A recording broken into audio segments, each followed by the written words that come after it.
Pessoal, boa noite a todos que estão entrando aí no canal, na transmissão ao vivo. Boa noite ao Dr. Márcio. Eu quero agradecer aí a presença.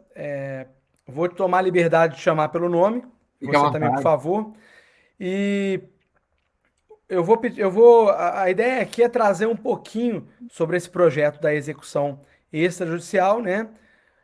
Eu trouxe realmente um especialista na área, uma pessoa que está estudando isso a fundo e há bastante tempo, para a gente poder debater, na verdade, conversar mesmo informalmente para saber o que se espera desse projeto, quais as perspectivas é, sobre a aplicação prática dele. A gente sabe que tem uma conversa aí com o direito notarial e registral, porque esse procedimento ele vai necessariamente ele vai passar pelos cartórios. E então, eu vou deixar o Márcio se apresentar aí, ninguém melhor do que ele para se apresentar. Márcio, obrigado pela participação, tá? Fique à vontade aí para falar. Bom, meu caro, boa noite para todo mundo, boa noite, Felipe, obrigado muito pelo convite. Como a gente conversava há pouco, fico feliz de ter essa oportunidade de conversar a respeito do tema, porque se trata de um tema muito importante, um tema que, em certa medida, tem passado ao largo de boa parte dos estudiosos, dos profissionais, dos advogados, e é sempre bom, então, quando a gente faz essa conexão entre a teoria e a prática, quando a gente faz essa conexão entre a academia e a advocacia, para que a gente possa não só dar publicidade aos estudos que a gente vem desenvolvendo, como também tentar colher experiências práticas para saber se de fato esses estudos vão funcionar, se esses estudos vão colher resultados importantes. Bom, eu tenho feito essas pesquisas já há algum tempo, eu faço parte de um grupo de pesquisas no Rio de Janeiro, que é capitaneado pelo professor Leonardo Greco, que foi meu orientador no mestrado e também no doutorado na UERJ, e depois a gente se reuniu quando ele se aposentou para poder fazer um grupo de estudos informal, né, não é nada regulamentado. E aí, lá pelas tantas, a gente resolveu, com o brilhantismo do professor Greco, ele percebeu, mais ou menos 3 anos, que esse tema era um tema importante, então nós começamos a estudar a respeito desse assunto. E aí, então, eu tive a oportunidade, no final de 2018 para início de 2019, de me submeter a um processo de seleção para ser pós-doutorando na Universidade Federal da Bahia, sob supervisão do professor Fred Dias Júnior, um grande processualista conhecido por boa parte, na verdade, não só do Brasil, como do mundo todo, né? E aí tive a honra de ser aprovado nesse processo seletivo, havia uma vaga, e o meu projeto de pesquisa era exatamente o estudo da desjudicialização executiva. E lá naquele momento, então, a minha ideia era estudar outros países que já tinham iniciativas um pouco mais à frente do que o Brasil a respeito do tema, para ver se a gente conseguiria trazer algo para nós aqui de forma positiva. Quando eu estava, então, no curso do pós-doutorado, que isso se deu no ano passado, em 2019, já no final do curso, né, o curso dura um ano e meio, eu fui surpreendido com a apresentação de um projeto de lei, o projeto de lei 6204 de 2019, apresentado no Senado, salvo engano, em novembro de 2019, pela senadora Soraya Tronic, salvo engano é assim a pronúncia do sobrenome dela. E aí, então, o que eu pensei? Bora, se eu já tenho aqui um arcabouço teórico razoável a respeito do assunto, eu vou direcionar meus estudos para enfrentar esse PL, para estudar realmente esse PL, para saber se de fato esse PL é um bom projeto de lei, se ele precisa ser, se ele pode ser aperfeiçoado ou não, e assim o fiz. Então, eu elaborei um texto que acabou sendo o artigo final de conclusão, né, do meu pós-doutorado, que foi aprovado recentemente pelo colegiado da Faculdade de Direito da Universidade da Bahia, e esse artigo vai ser publicado na Revista de Processo em 5 volumes, porque ele acabou ficando um artigo muito grande, né?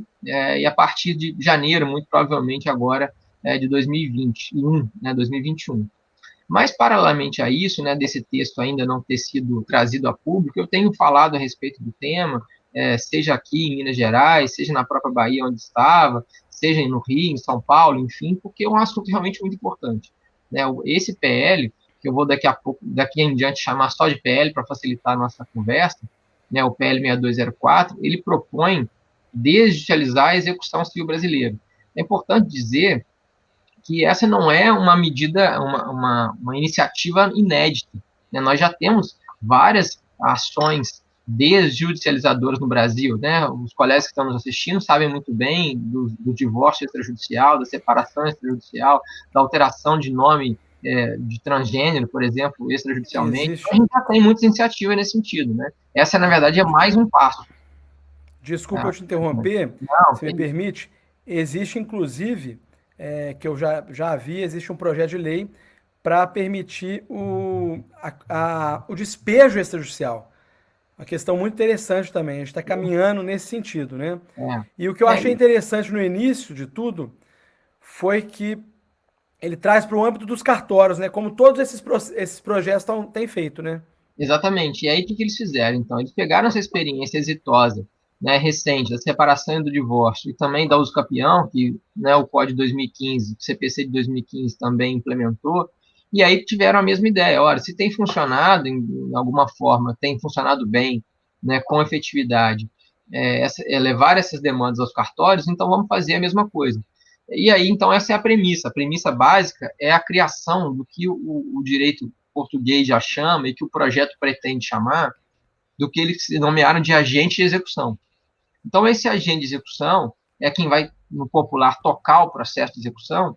Ele, pela redação originária do PL, que ainda é mantido, né, não foi alterado, pode ser que venha a ser, mas hoje, né, não foi alterado, esse agente de execução seria o tabelionato de protestos. Então, as execuções extrajudiciais brasileiras, ressalvadas as exceções que o PL realmente traz, daqui a pouco eu posso falar delas, mas execuções extrajudiciais seriam feitas não mais perante o judiciário, elas seriam feitas perante o tabelionato de protesto. Então, o credor ele iria se dirigir através, claro, munido do seu título executivo, munido dos documentos que o projeto de lei assim determina, iria se dirigir ao tabelionato de protesto. Esse tabelião iria, então, fazer uma análise prévia a respeito do título executivo, como já faz hoje, inclusive, quando vai protestar. Né? O protesto extrajudicial, quando você quer levar um título a protesto, o tabelionato também já faz isso, ele já verifica se o título não está prescrito, ele verifica se o título está ígido, se realmente ali tem uma dívida líquida. Né? Ele já Só que faz ele isso. para por aí, né? Ele para por Exatamente. aí, ele não continua, né? Exatamente. Ele faz o protesto, né, que não deixa de ser uma forma extrajudicial de forçar o devedor a cumprir a obrigação, forma extrajudicial, inclusive, muito importante. Né? A gente tem exemplos, por exemplo, recentemente, o protesto da CDA, a certidão de dativa, tem aumentado exponencialmente o recebimento de crédito pela Fazenda Pública, mostrando que a execução extrajudicial tem, sim, resultado efetivo, né, ou pode ter resultado efetivo. Então, esse tabelião de protesto, ele vai, portanto, fazer essa análise e vai determinar a chamada, né, em observância ao contraditório do executado, do devedor, para que ele venha, se for o caso, como última chance, fazer o pagamento voluntário.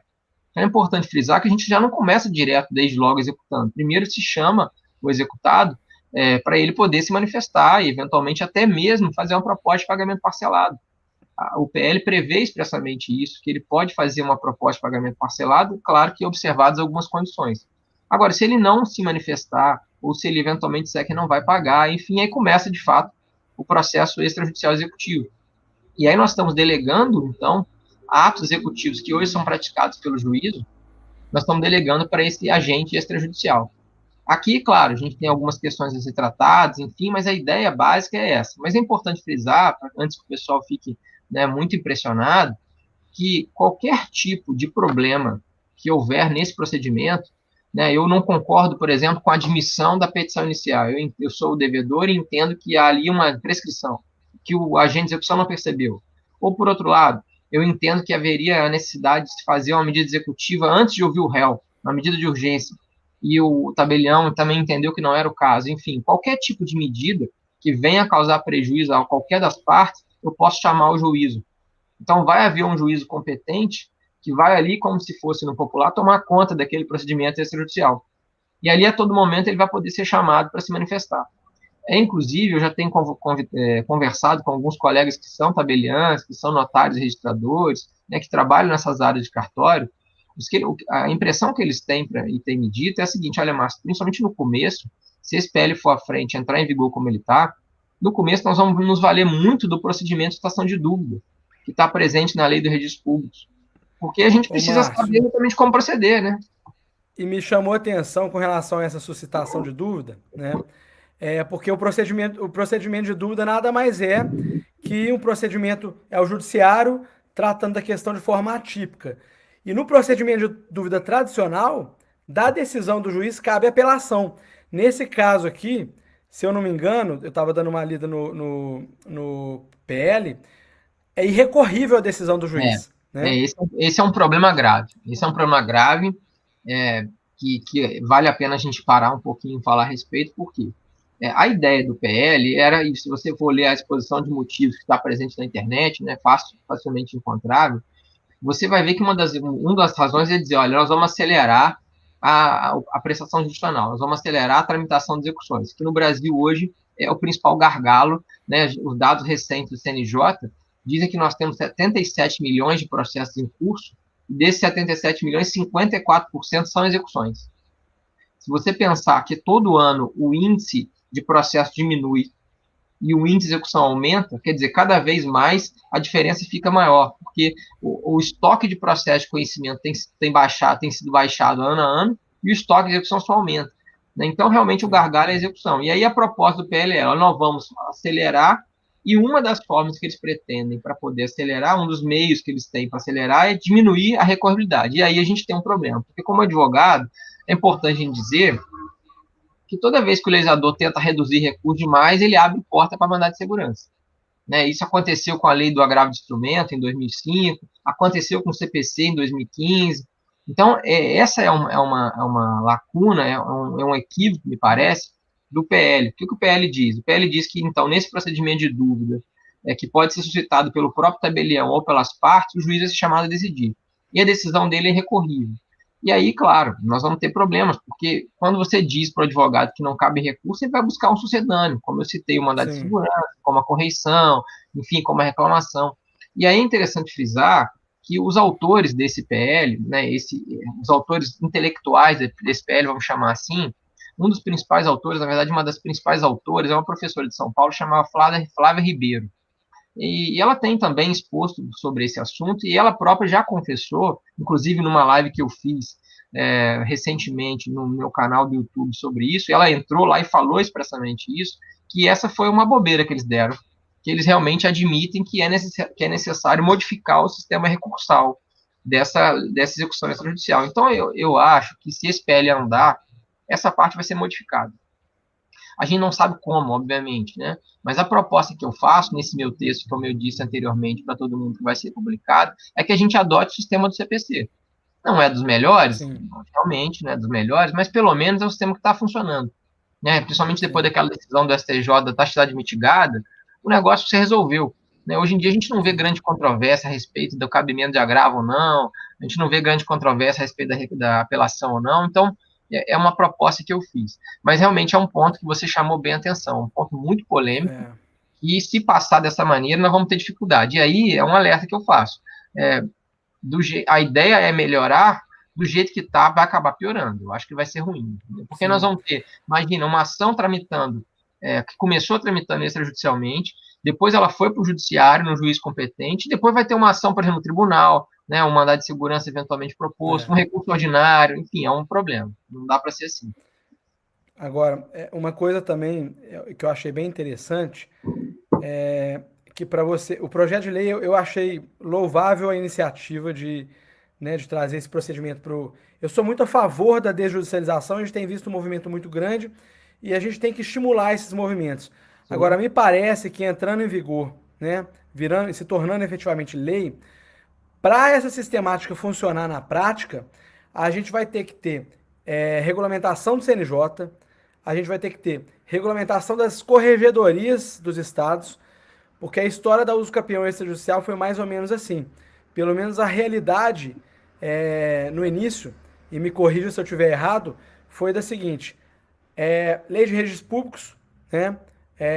Veio o CPC, veio a questão da ata notarial que já existia, mas veio essa questão no CPC e pronto, agora pode-se fazer uso campeão judicial. Aí você procura o cartório, não faço porque não tem regulamento, não tem tabela de emolumento, não tem isso, não tem aquilo.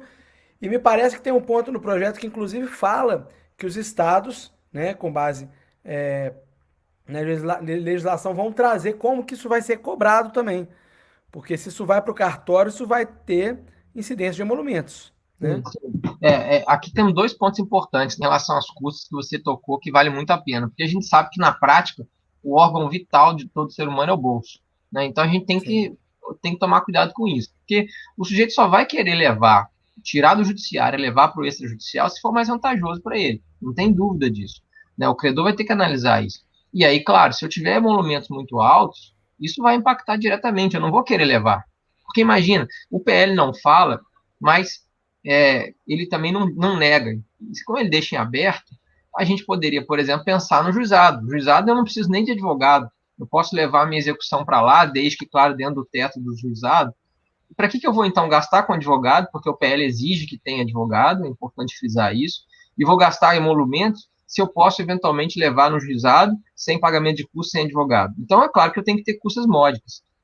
E aí, sim, essa regulamentação, embora ela deva ser feita de forma por lei estadual, né, porque a gente tem aqui uma questão que envolve as corregedorias, os tribunais de justiça, o CNJ vai ter que criar, me parece, uma tabela, talvez com índices máximos ou mínimos, alguma coisa ali, para não deixar também ficar discrepante como a gente tem hoje.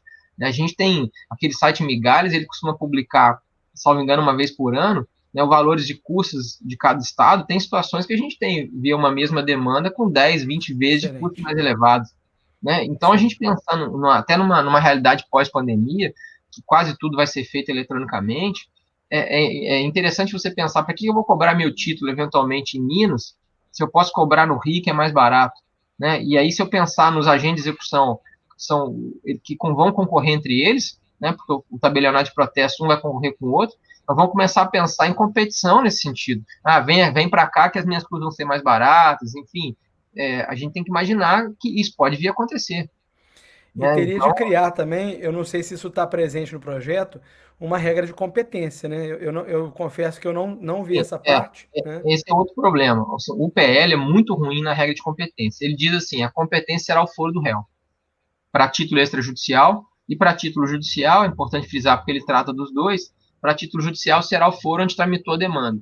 O que é muito ruim e é um atraso muito grande, porque basta a gente pensar, imagina, eu representando meu cliente, você o seu, a gente faz uma cláusula de eleição de foro, e aí o nosso cliente, nenhum dos dois reside naquele foro que foi escolhido. Nós vamos respeitar, então, o foro escolhido pelas partes, vamos ter que processar aquela execução extrajudicial no local onde ele reside. Então, outro exemplo, né, os bens estão localizados numa comarca diversa. A gente sabe disso. Por que nós vamos ter que processar a execução extrajudicial no foro onde reside o devedor, se os bens estão localizados em outra comarca? Mais um exemplo, o 516 atual do CPC permite que eu faça a mudança da competência se eu perceber que o réu mudou de lugar, o réu mudou de domicílio no curso do processo. Então, se a lei permite que eu mude a competência territorial, por que no cartório não vou poder? Então, esse é outro ponto que eu levanto lá no meu relatório, que me parece que tem que ser arrumado. E como está, também não funciona.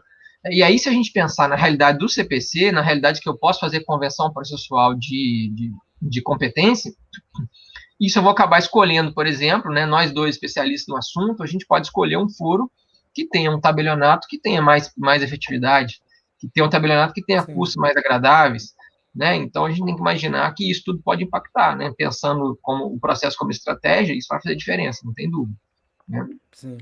Uma outra Agora, coisa com importante, relação. Pode falar. não só porque eu É, disse anteriormente que a ideia é que sim, esse PL pegue toda a execução extrajudicial, mas é importante frisar que ele faz algumas limitações. Ele não permite que a Fazenda Pública se vale desse procedimento. Então, nem como credor, nem como devedor, para o pessoal que está nos assistindo aí já saber que isso não envolve execução fiscal, né? Porque há, inclusive, um projeto de lei que vai tentar regulamentar a execução fiscal à parte, então isso não entra aqui. E a outra questão é que ele não envolve também réu preso. Então, se eu tiver um réu que eventualmente, ou preso ou com algum tipo de limitação de locomoção, então isso também não é possível. Se eu quiser executá-lo e eu descobrir que ele está preso ou com um tipo de restrição, também não é possível. E a terceira restrição é o incapaz. O incapaz também não pode se valer desse procedimento. Esse, inclusive, é um questionamento que eu fiz, porque me parece que se o incapaz estiver representado, né, por que não permitir que ele se valha sim, desse procedimento? Imagine, nós estamos trabalhando aqui com uma ideia, Felipe e todo mundo, que eu tenho um procedimento que é melhor do que o atual. E se não fosse melhor, não ia mudar. Então eu venho e digo, olha, o sujeito é incapaz, ele tem 15 anos, mas ele recebeu uma herança, ele tem um crédito gigantesco para receber, ele tem um advogado, eu estou Felipe Duarte, o advogado dele, por que não permitir que ele se valha do procedimento extrajudicial?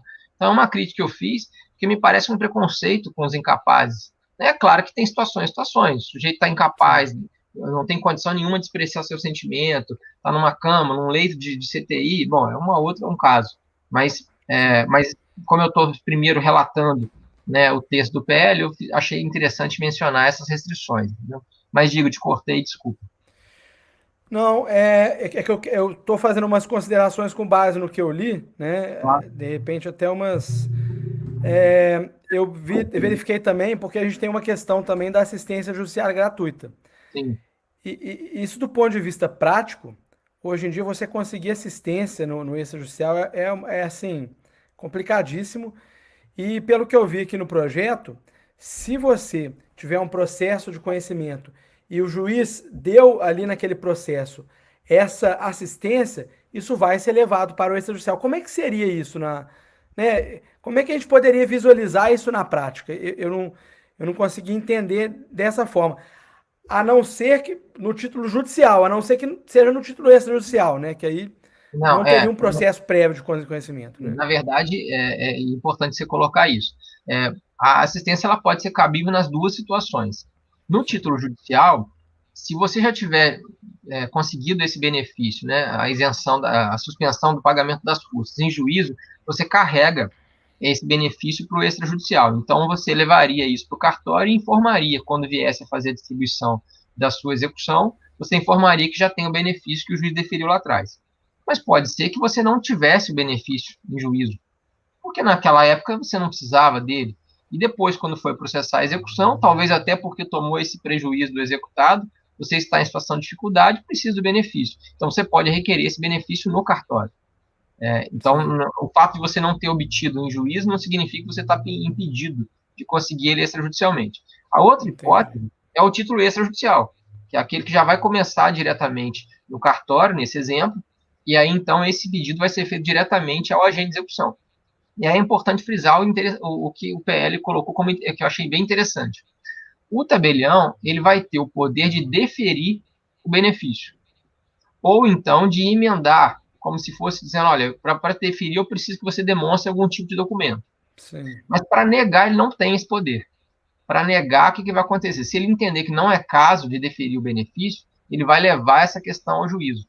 Ele é obrigado a Ah, levar. sim. Então, ele, tabelião, não tem o poder de indeferir assistência. É Entendi. claro, evidente que a gente sabe que na prática, se isso realmente acontecer, o credor que eventualmente quer acelerar o procedimento, ele vai eventualmente acabar pagando, porque até que vai ao juiz, né, e o juiz decida se vai ou não vai haver ali assistência, isso pode demorar um pouco.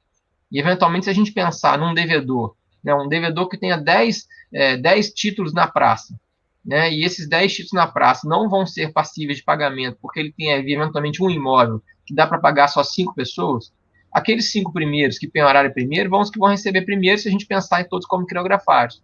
Então, às vezes, pode Sim. ser, né, uma estratégia do cliente falar, eu vou melhor pagar essas custas aqui rapidamente, para conseguir entrar naquela fila de penhora, do que esperar o juiz eventualmente se manifestar a respeito do meu benefício, e depois, na hora que eu entrar, eu já estou no sexto, sétimo da fila e não recebo nada.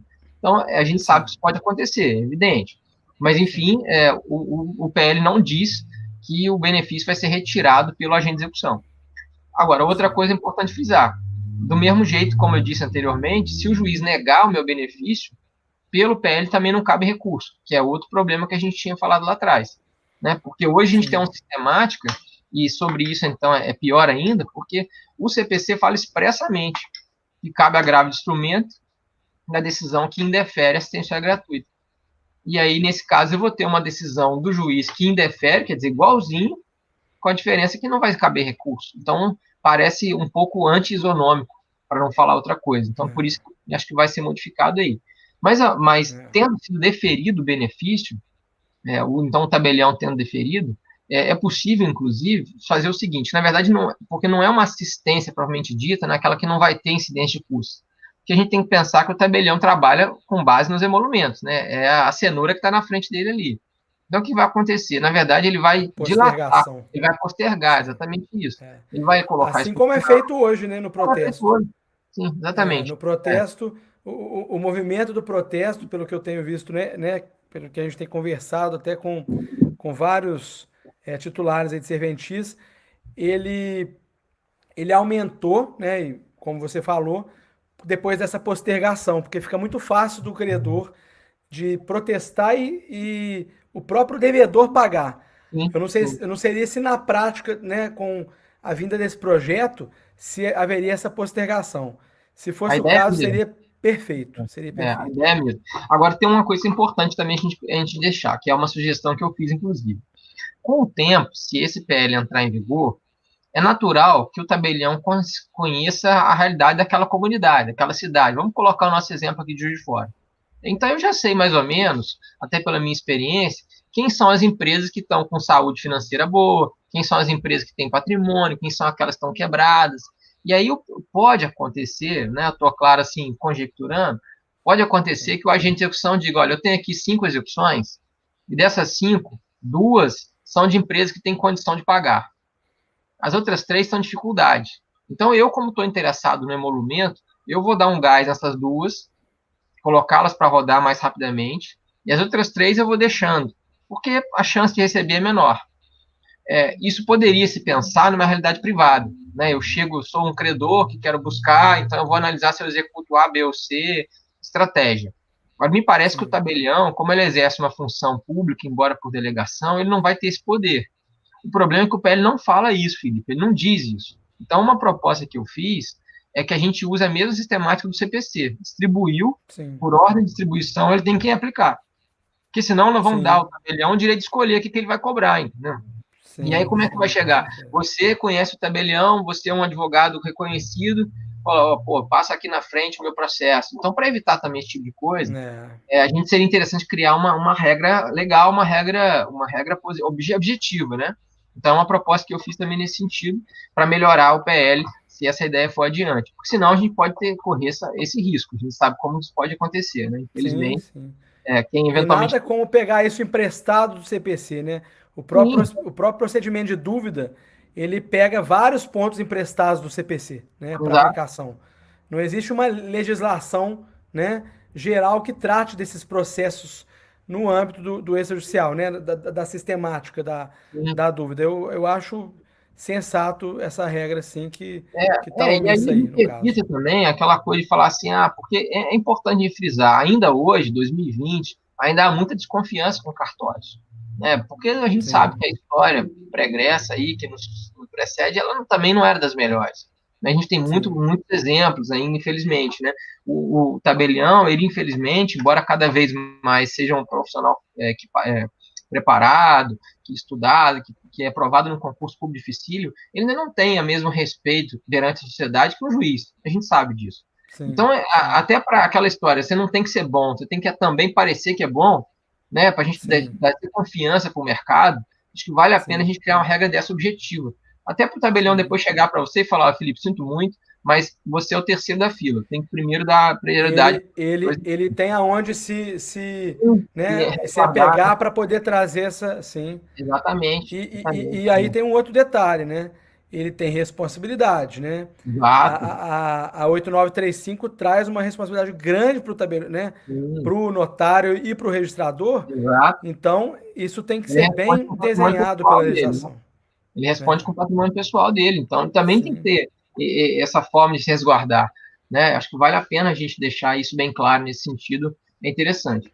Agora, uma coisa que eu acho que é boa do PL, assim, que na verdade vem além de um movimento muito maior, que você falou sobre a desestilização, que eu acho que vale a pena a gente chamar a atenção dos colegas que estão nos assistindo, que vão ver depois, é que a gente tem que pensar que a solução nem sempre está no judiciário.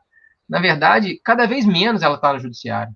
Né? Nós estamos vendo vários exemplos, cada vez mais, que o judiciário não dá conta de resolver tudo. Né? Esses dados alarmantes de demora de tramitação do processo são dados mundiais. Não é só o Brasil que tem problema de demora. Se você pegar o sistema italiano, ele tem atraso. Se pegar o sistema argentino, tem atraso. O sistema inglês, dentro das características dele, também tem atraso. Todos os sistemas estão percebendo que você tem que pensar o judiciário como última ratio. Como sim, realmente não tem jeito, aí você vai para o judiciário. E aí, se você pegar os exemplos de direito estrangeiro, você consegue ver que vários países já estão muito na nossa frente nesse sentido. É claro que tem mudanças, tem variações, melhor dizendo, né? Tem sistema mais desjudicializado, tem sistema menos. Mas, em alguma medida, eles estão tirando isso da mão do juiz. Até porque, é legal a gente falar isso, o pessoal que faz análise econômica do direito, né? O juiz é o funcionário público mais caro que a gente tem. Eu não consigo entender, se você pensar sobre o prisma da economia, que você paga um salário altíssimo para um juiz, com tantas prerrogativas que ele tem, e deve ter a sua maioria realmente, ele ficar, por exemplo, entrando no sistema do Bacen-Júri e ficar apertando o botão para ver se acha ou não acha bens do devedor. É Em um tempos negócio. de inteligência artificial, né? Exatamente, exatamente. Então tem hora que você tem que pensar realmente, peraí, tem alguma coisa errada aqui, né? O Sim. custo-benefício é muito baixo nesse sentido, né? Ele podia estar decidindo É, coisas muito mais importantes, né? é. Agora, Márcio, você tocou num ponto aí que eu até estava conversando outro dia com um colega, essa questão de que o judiciário teria de ser a última ratio. Me parece, você vai saber me falar isso bem como processualista, que existe uma tendência, inclusive no STJ, tá? Não tenho decisões para citar, de trazer a seguinte ideia: olha, se você não tentar a conversa antes, você pode até, ao entrar diretamente com a ação, ter aí. é, é, você seria. Embora tenha aquele princípio da Constituição, né? Que você pode ter acesso ao processo e tudo mais, você teria que inicialmente tentar uma conversa, tentar uma mediação, uma conciliação, enfim, uma negociação, para depois você ter direito de ingressar com essa ação. Eu vejo que tem esse movimento aí no judiciário, parece-me que isso está crescendo. Eu não sei o que, que você pode dizer sobre isso aí. Sim, sim. Foi muito boa a sua colocação. A ideia, na verdade, ela vem de algum tempo e no Supremo já se chegou a discutir isso nas questões previdenciárias, né? Durante muito tempo, o sujeito não conseguia demanda no INSS, então ele ia no juizado especial fazendário. Só que na prática começou a se perceber que até por conta dos advogados, é importante a gente frisar e fazer nosso meia-culpa, né? Muitos advogados não queriam ir para o INSS porque se ele fosse para o juizado ele tinha honorários. Então ele ia direto no juizado para poder forçar ali o pagamento dos honorários, até porque ele estava acostumado já com o judiciário, é algo do dia a dia dele, né? O advogado já é formado a gente como professor, né, tem que falar também. O aluno é formado naquela ideia de entrar com ação, com recorrer e tal, enfim. Então, o Supremo decidiu essa questão com base até numa tese muito interessante de um juiz federal, que foi meu colega na UERJ, chamado Iório D'Alessandro. Depois eu posso passar a referência do trabalho dele. Em que ele mostrou que, e depois foi acatado no voto do ministro Barroso, que ele mostrou que o INSS está preparado para receber primeiro essa demanda. E se o sujeito foi lá e demorou muito, ou então teve uma negativa, aí sim ele pode ir ao judiciário. Então criou-se uma etapa e essa etapa não foi considerada como ofensiva ao acesso à justiça. A partir dessa ideia, então, começou-se a pensar em requisitos legítimos para o sujeito, então, ir primeiro nesse órgão extrajudicial e depois, aí sim, ir no judicial. E é interessante mostrar que, em alguns casos, isso já está acontecendo em direito do consumidor.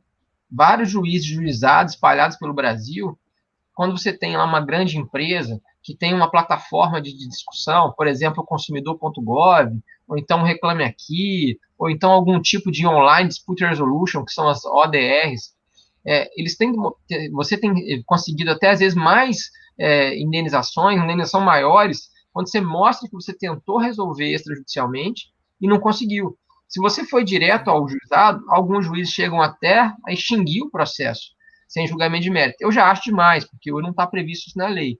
Mas sopesar a indenização do sujeito, se ele antes tentou e não conseguiu, para aquele que foi direto no juizado, eu acho completamente É razoável. interessante. Porque Interessante. é uma dica que eu até dou para todo mundo. Olha, se você tem a oportunidade de resolver isso muito mais rapidamente, você é advogado no seu contrato com o cliente, você pode colocar, olha, meu êxito é X.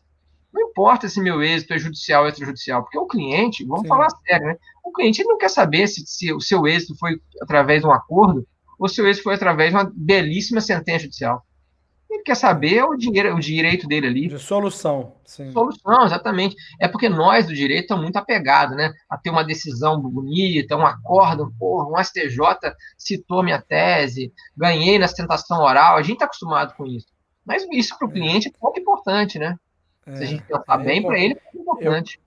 eu confesso que eu tenho a tendência, por eu tratar especificamente do direito imobiliário e o notarial e registral, eu tenho a tendência de tudo que eu vou resolver levar para o cartório, né? Pelo menos na medida do possível. Claro, Mas claro. a gente vê que a cultura jurídica não é essa, né? Mas a gente espera que mude. Agora, com relação aos honorários do advogado, parece que tem um ponto, voltando, né, ao PL, Sim, que é, nessa cobrança extrajudicial, vamos chamar assim, nessa sim, execução, claro. Né? tem os honorários do advogado. Existe um momento que esses honorários são majorados, minorados? Existe essa regra no projeto? Na verdade, o PL não diz como quantificar os honorários. Ele só Sim. diz que é necessária a presença do advogado para o exequente, é importante frisar isso, e ele diz então que esses atos vão ser praticados perante o tabelionato por advogado e vão incidir honorário advocatício. Mas ele não diz como quantificar e nem diz exatamente de que maneira isso vai, quais são os critérios a ser sopesado. Então, assim, como ele fala, salvo engano, é o artigo 1º, parágrafo único, que ele fala que o CPC vai ser aplicado de forma supletiva, o que a gente entende é que vai se aplicar lá, vão se aplicar os artigos 85 enfim, afins que falam de honorários. Agora, você falou sobre honorários e sobre advogado, é importante uma questão, porque até agora não descobri, embora eu tenha estudado o tema, por que o PL fala que só para o credor é que é obrigatória a presença de advogado e não fala para o devedor? Embora ele permita, obviamente, que o devedor se defenda, ele regulamenta isso, a gente pode falar daqui a pouco sobre defesa executada. Mas ele não fala, quando ele vai tratar do devedor, ele não fala sobre advogado. Então a gente fica aquela coisa, peraí, mas por que será que não falou? Primeira tese esqueceram realmente. Pode ser, e aí isso vai ser arrumado durante a tramitação. Há uma outra tese. Se a gente pensar que vários atos extrajudiciais não precisam de advogado, né, que você pode praticar vários atos extrajudiciais no cartório sem advogado, então, em tese, o que ele quis dizer foi, olha, para você ir lá e fazer o pagamento, eu realmente devo, tal, estava apertado naquela época, mas agora eu tenho como pagar, ou como fazer uma proposta de acordo, quero vir aqui pagar. Não precisa de advogado para isso. Então, talvez seja por isso que o PL disse que não, quer dizer, não disse, né, mas ele não mencionou expressamente sobre a presença de advogado. Agora, tem outros atos que a gente sabe que apresentar embargo de execução. Não tem Não como tem fazer jeito. isso. Então, assim, É, de duas, uma. Ou a gente vai regulamentar isso, dizendo que vai servir, vai precisar para tudo, né, inclusive para fazer o pagamento, fazer uma proposta de acordo, ou, pelo menos, a gente vai dizer que para os atos processuais vai precisar de advogado. Né? E aí, então, precisaria também de uma mudança no PL, que é algo que hoje não prevê. Entendeu? E aí volta naquela questão do juizado que eu falei lá atrás, porque se você exigir que tenha advogado nesse sentido, para tudo, pode ser que eventualmente fique mais caro ir para o extrajudicial. né? Embora a gente saiba que no juizado nem sempre a coisa anda, a gente sabe a realidade do juizado não é das melhores, mas se você pensar para algum credor que não tenha tanta pressa, ou que tem uma massa grande de créditos, que vai ganhar na quantidade, talvez para ele valha a pena continuar indo para o juizado. Então, é algo também a se pensar, né? Algo também a se questionar. Entendeu? Sim. Agora, você comentou aí a necessidade de advogado, né? Tentando não sair muito do tema, mas eu me lembrei Ah, aqui de uma questão interessante. A gente tem o provimento 67 do CNJ que regulamentou a mediação no âmbito dos cartórios. E eu estava, né, até ontem mesmo eu publiquei um artigo no meu blog sobre essa questão de como é que funcionaria essa mediação nos cartórios. Não é uma realidade ainda, né? Por questões culturais, por questões de regulamentações. Mas nesse provimento, inclusive nessa legislação, fala que essa mediação no âmbito dos cartórios, né, que seria feita na serventia, quando ele trata da presença do advogado, ele coloca poderá. E é uma questão super discutida. Como assim poderá? O advogado, aí vem o advogado defender o dele. Ele teria que ser necessário, né? Então, assim, mas eu compreendo. Se você fosse, né, for o devedor, for cobrado, se é só pagar, não teria necessidade. Agora, eu esse cara vai fazer uma defesa, ele vai precisar fazer uma defesa, É, né? E aí o problema até que ponto, né? Se nós pensarmos que o credor tem advogado e o devedor não tem, mesmo que seja para fazer uma proposta de acordo, ou fazer uma negociação ali no cartório, até que ponto a falta do advogado não vai ser prejudicial? E a gente vê isso no juizado, né? Já ao contrário, né? O autor da demanda vai sem advogado, e aí vem o devedor com um advogado, um preposto, né? Uma empresa. Às vezes você vê nitidamente, a experiência mostra, né? Qual a diferença? É gritante, né? Sobre a produção de prova, numa audiência, se o sujeito tal não está amparado por advogado, o pessoal que milita no Justiça do Trabalho também percebe isso nitidamente, né? Então, será que a gente não está levando esse problema para dentro do extrajudicial também, de alguma medida? Porque ali, querendo ou não, Sim, pelo menos eu tenho um juiz ali, né, que vai controlar alguma dificuldade, né, quando percebe que o credor desamparado ali precisa de algum auxílio, mas no extrajudicial não vai ter isso, né? Então, sim, eu não sei, sim. não sei realmente. Eu te confesso que eu tenho dúvida a respeito disso aí. E a mesma coisa vale para a mediação, né? O advogado, claro, vai defender que ele está presente, porque embora o mediador seja um profissional treinado, em tese tem que ser alguém habilitado pelo CNJ, né? O mediador não está ali para ajudar nenhuma das partes, ele está para tentar ajudar o litígio. E se alguém, Sim, imagina um advogado especializado em mediação de um lado e o outro sem advogado, é difícil complica. pensar em paridade, né? É difícil, Não difícil, tem, não tem paridade, realmente. é um Show problema. de bola. Essa defesa, então, se o cara não aceitar, só para a gente poder fechar o raciocínio, ele vai ter que apresentar uma defesa e isso iria para o judiciário, né? Pois é, aí a questão é a seguinte, falando das defesas, um pouco das defesas do devedor, né?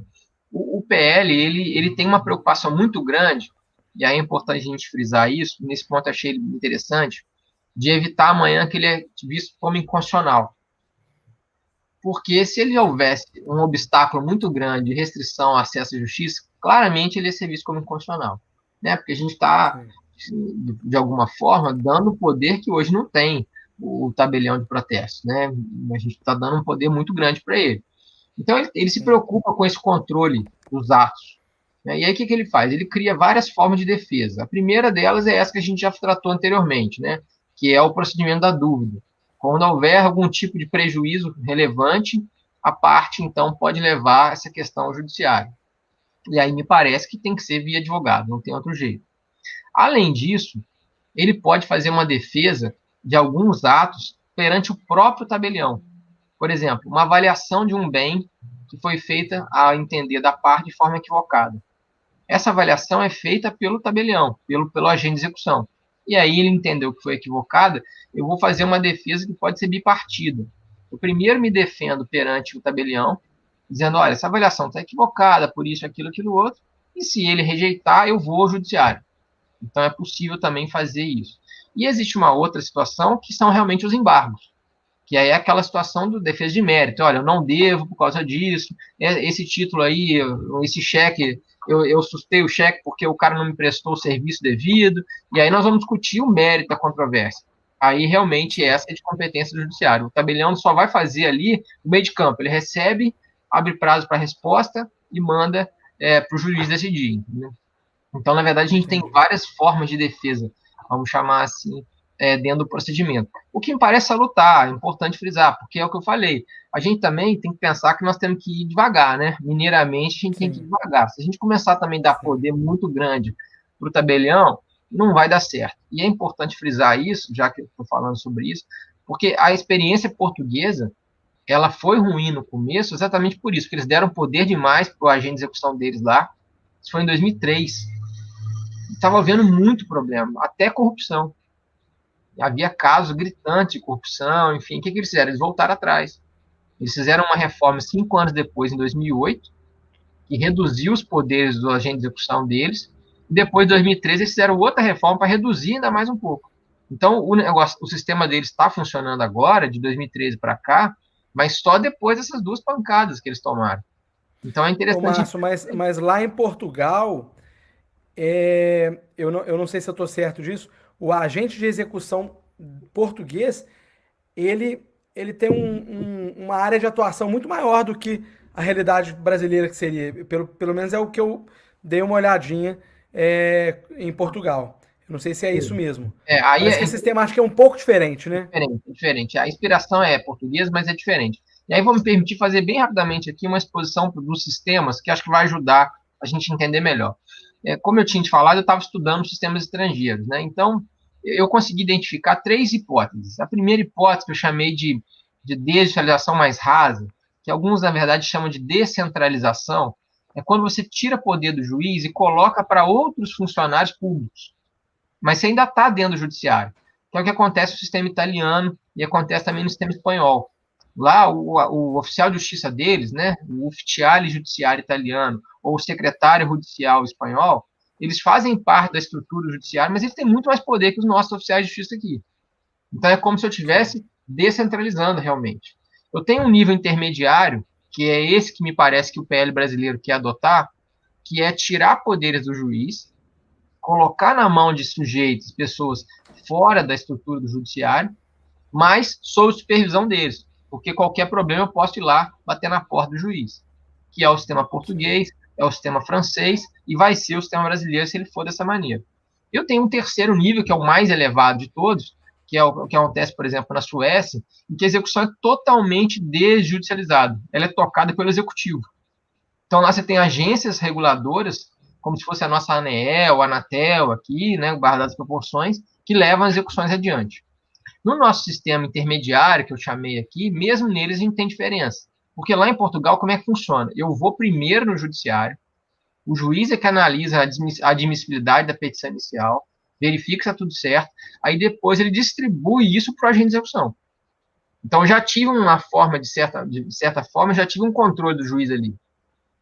E aí, esse agente de execução lá, ele pode ser um sujeito, pode ser uma pessoa jurídica, tem empresas especializadas em cobrança de crédito, ele pode ser uma pessoa física que trabalhava no Poder Judiciário ou não, um aposentado, enfim, ele pode ser um antigo solicitador, que era um antigo oficial de justiça deles.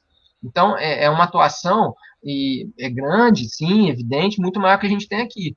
Porque lá, qual que é a ideia? A ideia é que eu possa pulverizar isso de acordo até mesmo com expertise. Que eu acho que vai acontecer isso aqui, se isso for para frente. Eu vou criar, por exemplo, nichos de recuperação de crédito. Eu vou ter, eu tenho um escritório de agente de execução, por exemplo, em São Paulo, né, Rio, grandes cidades. Eu vou ter tabelionatos especializados, por exemplo, em créditos imobiliários. Eu vou ter outro especializado em crédito de locação. Eu vou ter outro especializado em créditos comerciais. Pelo menos é uma ideia. Né, porque aí cada um vai saber do seu nicho, como acontece hoje até com a advocacia. Né, eu acho que vai ser uma tendência. Entendeu? Agora, para isso, precisa de regulamentação, evidente, né? Que é algo que a gente precisa ainda implementar.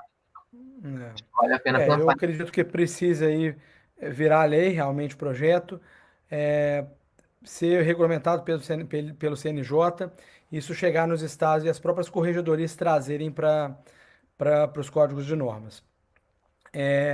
Bom, pessoal, se alguém tiver qualquer pergunta, fiquem à vontade.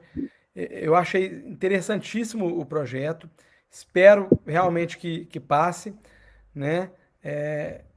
Tanto esse quanto o outro do despejo extrajudicial também, achei sensacional.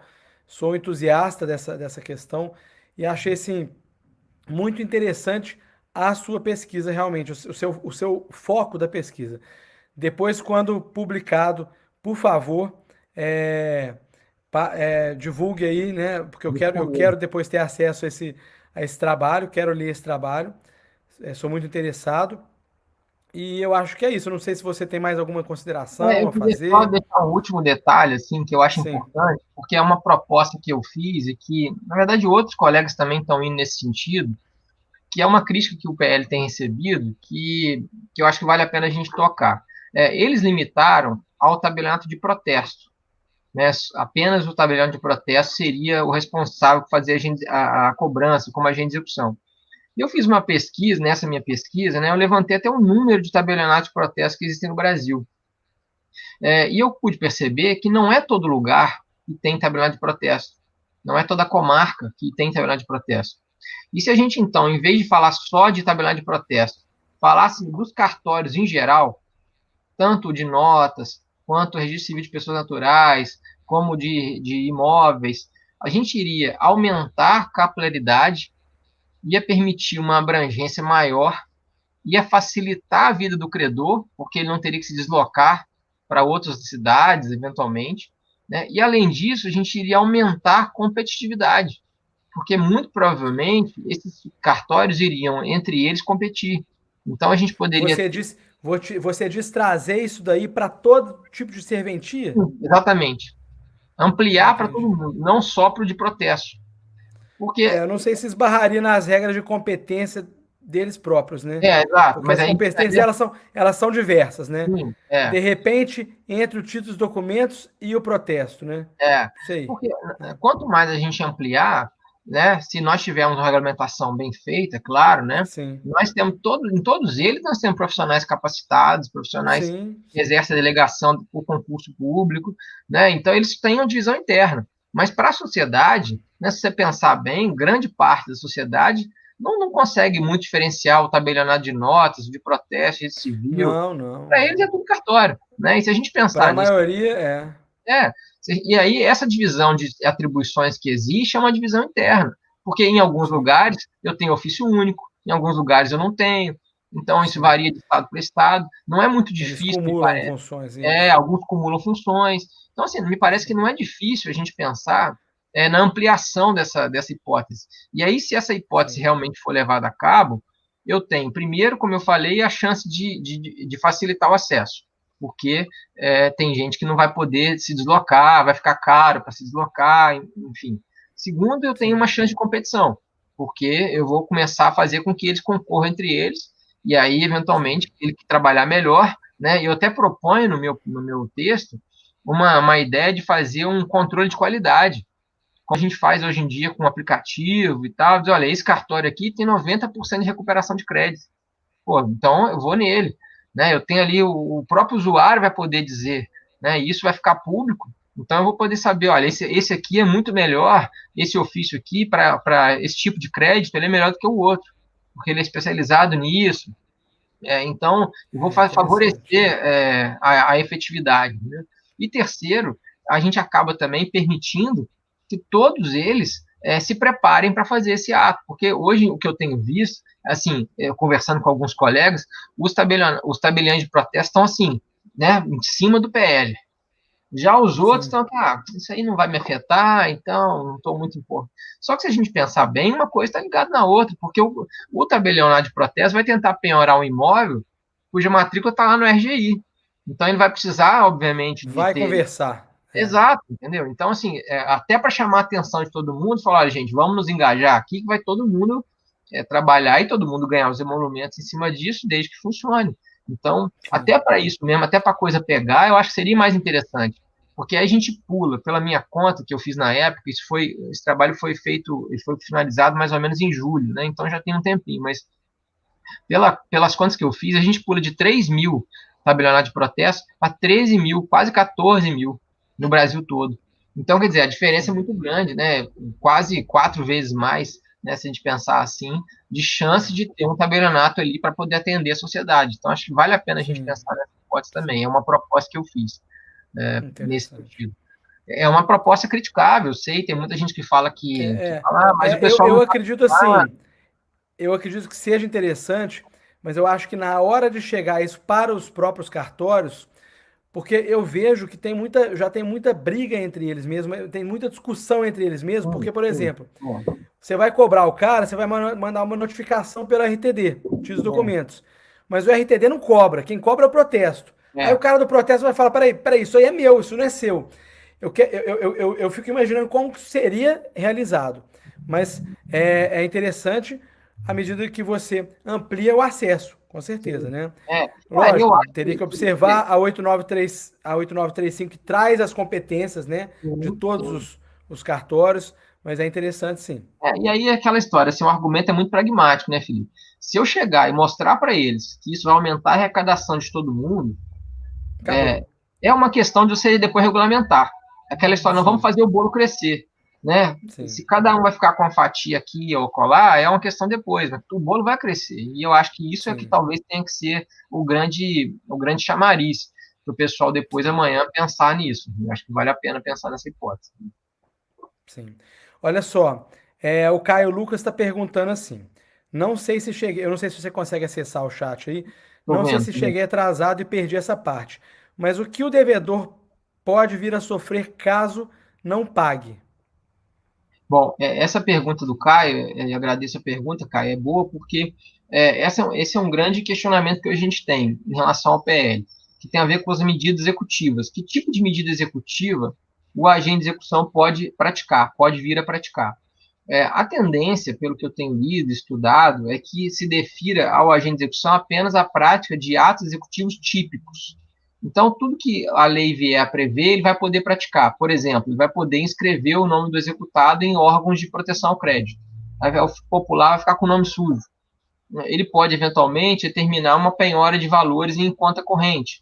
Ele vai poder ter acesso ao Bacenjude, né, e os novos sistemas também, para poder fazer bloqueio de dinheiro em conta corrente, porque são meios típicos de cobrança.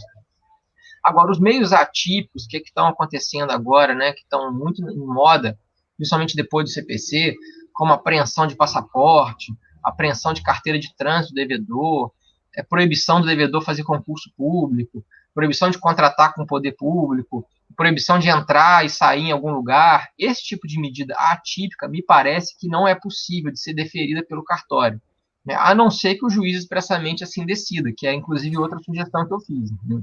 Mesmo porque o cartório ele tem que observar estritamente a legalidade, né? Ele Exatamente. não pode fugir disso. Aí E sairia um como o pouquinho PL da.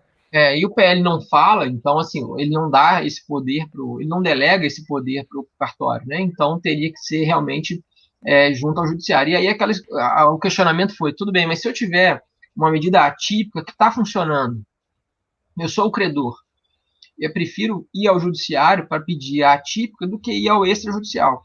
Então, para evitar isso, a minha proposta foi, nesse caso, eu, credor, peço a atípica, mas peço que o tabelião leve ao judiciário.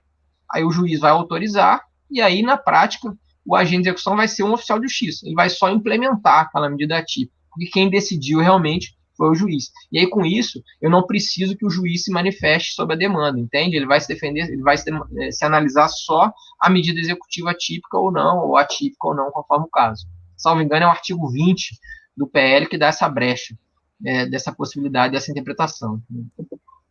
A Luciana está perguntando, então não entra para a dívida ativa? Bom, Luciano, como eu havia dito anteriormente, no PL 6204 não está prevista a possibilidade de cobrança de créditos da Fazenda Pública, nem a Fazenda Pública como credora, nessa hipótese, nem como devedora. Então, a execução contra a Fazenda Pública também não pode ser feita extrajudicialmente. Então, nesse caso, ele está fora da alçada do PL. Eu poderia falar em dívida ativa, né, se eu estivesse tratando de créditos públicos, crédito tributário, por exemplo, mas aí o PL não, ele expressamente veda essa possibilidade, até porque a Fazenda Pública tem um regime próprio, né, de cobrança de crédito. E pelo que me parece, eu estava lendo a justificação da lei, naquela justificação, né, eu gosto de falar justificativa, né, eu acho estranho a justificação, estava escrito que existe um outro projeto de lei que Sim. trata das dívidas, das questões tributárias. Não conheço, não li, mas eu estava passando o olho pela justificação e vi esse ponto.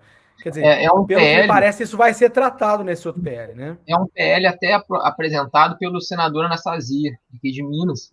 Foi apresentado mais ou menos próximo desse outro PL, eu não tenho aqui o número de cabeça, mas não é difícil, né, de encontrar, em que ele Sim. propõe a desjudicialização da execução fiscal. E aí tem até regulamentação de arbitragem pelo poder público. Ele é bem interessante também, mas aí ele foge um pouco da nossa ideia. Mas a premissa Do básica é a PL. mesma, é desjudicializar a execução.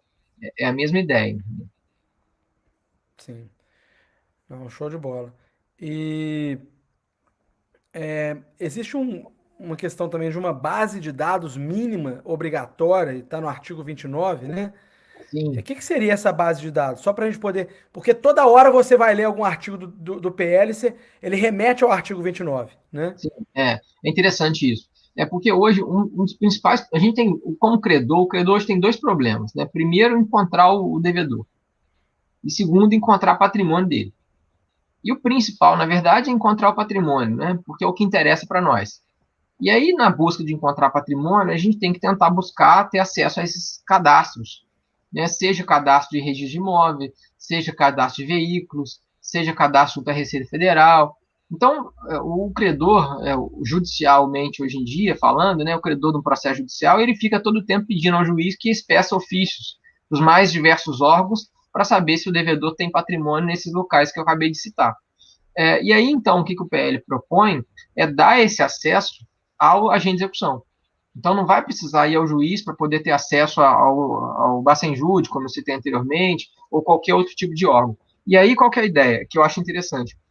Você vai centralizar num cadastro único, feito pelo CNJ, as informações do devedor no Brasil inteiro, que é algo que, na verdade, já era para ter acontecido.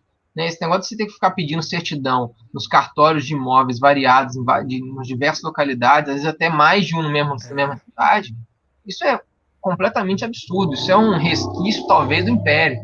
Né? Já passou da hora da gente ter você poder consultar pelo CPF ou CNPJ daquele devedor, saber se ele tem processo judicial em curso contra ele, saber se ele tem, eventualmente, informações públicas. Eu não quero saber se ele tem ou não tem uma casa de praia, eu não quero saber se ele tem ou não tem dinheiro em conta, porque isso, claro, o sigilo fiscal deve ser preservado. Eu não estou falando disso. Agora, as informações públicas, você precisa ter ali um banco de dados que seja facilmente acessável para que você possa eventualmente favorecer a atividade de execução. E é importante dizer, né, Felipe, muita gente talvez não saiba, hoje em dia a gente tem empresas que fazem isso já. Né, os grandes credores já fazem isso. Né, e aí, o que vai ser um problema com a LGPD, né? Você está é, falando das empresas, né? O cartório corre atrás da empresa para poder obter informação. Aí já vem a LGPD fechando o cerco. sim, Então a saída da base de dados no CNJ, eu acho que resolveria o problema, né? Também e com aí relação a isso. você tem que, claro, fazer um filtro de privacidade. Né? Porque, Sim. por exemplo, eu imagino que eu tenha um débito de R$ 10.000. O Felipe, então, é o agente de execução. Você vai ter acesso à minha base de dados e, eventualmente, vai saber que eu tenho 3 veículos. Você sabe que cada um dos veículos ali, que tem a tabela FIP, né, que tem uma avaliação média, você sabe, por exemplo, que cada um dos 3 veículos vale R$ 30.000. Você não precisa passar essa informação completa, vamos chamar assim, para o credor, porque um veículo é suficiente para pagar o débito dele. Então, o agente de execução, a proposta que eu fiz também, embora o PL não faça, é essa, que ele sirva como um filtro. Dizer, olha, apresentou aqui um crédito de 10 mil, ele tem 3 carros, está apresentado aqui o primeiro veículo, não tem nenhum embaraço, não tem nada, faz-se a penhora nesse primeiro. Ah, não, verificou-se, por exemplo, que esse primeiro veículo é um veículo que ele usa para transportar pacientes com câncer, porque aqui é uma empresa, tá bom, então esse aqui vai ser empenhorável, passemos para o segundo. E aí quem vai fazer esse filtro é o agente de execução. Mas o agente de execução tem acesso a isso, que é interessante, porque para que ele possa eventualmente também dar efetividade de execução. Porque aquele negócio, se ele tiver que ficar fazendo ofício, como faz o juiz hoje, não tiver que Não buscando, adianta. não vai resolver, não vai resolver. É. Eu brinquei na minha apresentação que eu fiz lá na Federal da Bahia, eu disse, olha, a execução que hoje ela dorme no Poder Judiciário, ela vai dormir no cartório, se a gente não mudar isso. Né? Porque chega na vara de execuções, você tem lá aquele monte de processo parado, que não anda para nada. Vai acontecer a mesma coisa. Então, a Sim. gente tem que dar esse acesso ao agente de execução. E, aliás, é importante dizer, isso já acontece em vários países. Né? Na França, por exemplo, o huissier de justiça, que é o agente de execução deles lá, ele tem acesso direto a esses dados todos. É claro que ali há um controle muito efetivo. Se ele eventualmente abusar do acesso a esses dados, ele é punido, inclusive, criminalmente. Né? Ele tem ali um sistema muito grave, muito grande de proteção. Mas isso é algo que pode ser feito aqui também. Mas não precisa ir ao juiz para ficar tendo acesso a isso. Né? Acho que é Sim. interessante nesse sentido. E aí a gente entra na próxima pergunta da Luciane. Esse agente de execução será admitido por concurso ou pelo próprio cartório? Boa pergunta, Luciane. Pelo PL, aí vou sempre falar o que está no PL 6204, o agente de execução é o tabelião de protestos, né, que só pode ser admitido por concurso público. Pô, acontece que esse agente de execução ele tem uma equipe, e o PL fala expressamente que ele pode ter assessores, pode ter auxiliares. Né, e aí, então, esses auxiliares dessa equipe não necessariamente vão precisar submeter ao regime de concurso público, porque aqui eu tenho uma iniciativa privada. Então, essa Seriam os equipe, prepostos do cartório, né? exatamente, eu vou criar ali, como, né, como acontece hoje, né? Eu tenho ali o procurador público e ele tem ali os assessores, que não necessariamente são admitidos via concurso público. Agora, é importante frisar, a responsabilidade é dele, ele é que pode amanhã perder a serventia. Então, sim. embora ele vai trazer ali pessoas de fora, né, ele não só vai responder pessoalmente, como responde patrimonialmente, civilmente, forma administrativa e mais. Eu posso arguir o impedimento e a suspeição dele. O PL fala isso também. Isso. Então, ele tem que se Isso precaver é nesse sentido, né? interessante. E se você for parar para pensar, Márcio, o tabelião ele já tem todo um regramento por trás dele. Se você tivesse que trazer, né, um agente de execução de fora, né, criar uma figura, você teria que criar isso tudo. Ele já tem todo um regramento atrás dele que ele tem que obedecer confidencialidade, que ele tem que. Já tem uma série de normas que ele tem que cumprir pelo próprio regulamento da Lei Geral dos Notários, né? Que é a Sim, 8935. é, Então, já estaria, né? Eu achei bem interessante trazer isso para a competência das serventias extrajudiciais. Ou seja, vai ser o notário, titular da serventia e seus prepostos, né? Com a exatamente. possibilidade de você arguir a suspeição e o impedimento. É. Bem interessante. Então é possível se formar esses nichos, né?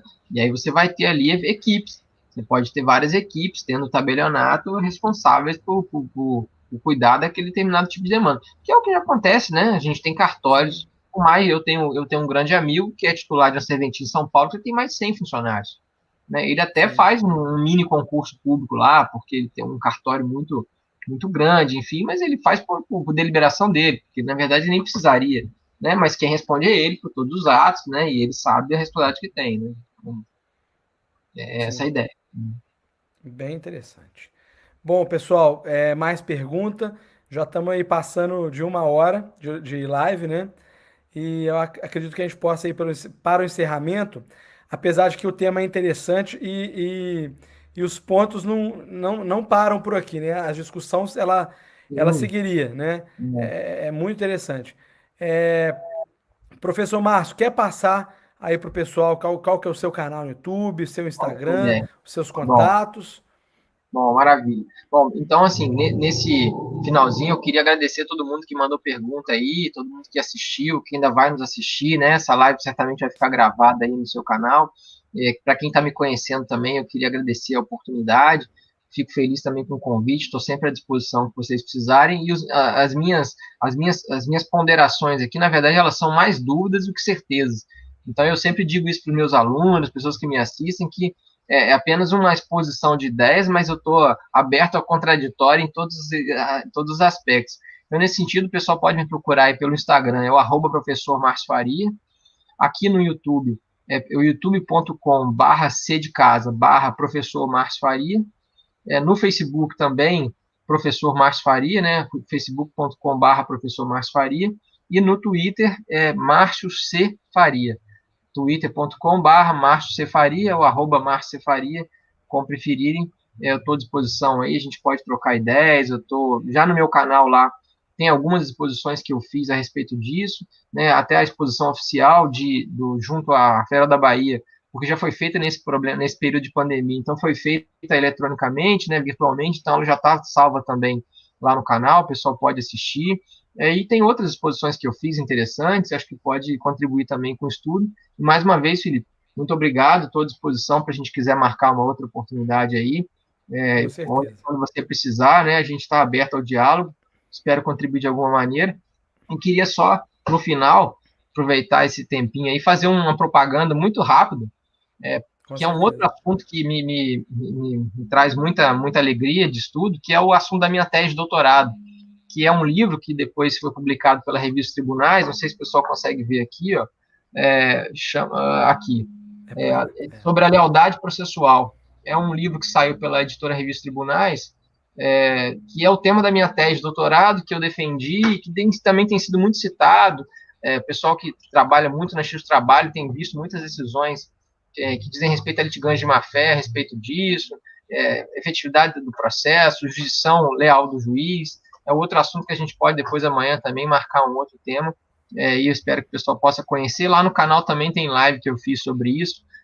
Fiz uma, inclusive, com o professor Daniel Assunção Amorim Neves, um grande professor de processo conhecido, Sim. que eu indico também, se o pessoal quiser conhecer, também já está lá no canal. Eu vi Obrigado que mesmo. você está com um projeto também de encontro de professores. Isso, Eu achei sensacional também, né? essa ideia foi muito legal, assim, porque a gente tem visto nessa pandemia muita coisa tem evoluído, né? A gente está conseguindo mesmo fazer esse evento aqui com a tecnologia que tem aproximado as pessoas, né? Nós estamos conseguindo fazer muitas coisas que antes não fazíamos, mas mesmo diante de tanta novidade, a gente está percebendo que o professor é indispensável, né? Eu, particularmente, Sim. tenho 2 filhos pequenos e eu fico igual um maluco pelo fato deles estarem em casa. Agora mesmo, para a gente conseguir conversar, eu tive que pedir para minha esposa ajudar a ficar com eles. Então, o professor, seja ele das crianças ou dos grandes, né, ele cada vez mais indispensável. Então, a partir disso, eu pensei em fazer um projeto lá no Instagram para poder valorizar de alguma maneira, né, a profissão do professor. E o que eu fiz? Então, eu conversei com 27 professores de direito, né, a maioria professores de processo civil, mas não só, de 27 professores, um de cada estado da federação, num projeto que eu chamei de Vida de Professor. E aí fui fazendo, então, lives, normalmente eram 2 por semana, para tratar da docência, para tratar da experiência de cada um desses profissionais. Todas essas lives já estão lá no meu canal do YouTube também. E aí a live final, né, a live de encerramento, foi com o personagem do Greco, que, para quem conhece, é um professor que não é muito afeto a fazer questões tecnológicas, participar de lives, ele não tem Instagram, não tem Facebook, não tem nada, mas eu fiquei muito feliz que ele aceitou meu convite, e no dia do professor, na semana passada, ele então participou de uma live de 2 horas, que ele contou várias histórias, quando ele trabalhou no Supremo, como ele foi promotor de justiça. São histórias de vida, inclusive, muito inspiradoras, né? E aí nós pudemos conversar, além do professor Greco, conversei com o professor Fred Dier, professor Alexandre Câmara, professor Daniel Mitidieira, Eduardo Talamini, a professora Aline Araújo Passa, aqui da UFJF, que foi minha professora, hoje minha colega, Foi deve ter minha sido professora também, de também, né? processo civil. Foi. Foi sensacional, a professora Aline também contou as histórias do início da carreira dela. Enfim, eu convido todo mundo a conhecer o projeto. Os vídeos também estão lá no meu canal, no arroba professor Márcio Faria, tanto no IGTV do Instagram, quanto no YouTube, no professor Márcio Faria, que eu já tinha citado. Eu agradeço também por você ter lembrado, porque realmente foi um projeto que me deu muita satisfação, muito orgulho. O pessoal está me pedindo para fazer uma segunda temporada já. Eu falei, gente, calma, vamos devagar, Ó, porque né, tudo foi dá feito trabalho. muito, muito trabalho, foi feito É, tudo é. artesanalmente, mas me deu muita satisfação também, porque a gente vai vendo assim as histórias, né, de professores de vários estados, né, de Roraima, do Acre, né, de Sergipe, do Rio Grande do Sul, que no final das contas a gente vai entendendo assim que todo mundo está junto no mesmo barco, né, que a gente precisa realmente Isso, estar junto, trocar ideias, e essa isso. oportunidade que nós temos aqui é uma oportunidade muito legal e agradeço mais uma vez também por conta disso. Show de bola. Eu que te agradeço muito, né? A gente se conheceu pela internet, não conhecemos ainda pessoalmente. Pois é. Espero poder marcar para te conhecer pessoalmente. Agradeço muito, agradeço a quem esteve aqui e agradeço também a quem assistirá esse vídeo que vai ficar aqui gravado no YouTube. Tá ótimo. Boa Boa noite, noite, pessoal. tudo de Obrigado, bom. obrigado mesmo. Pessoal, obrigado. Eu vou tentar fechar aqui que eu estou aprendendo. Uhum.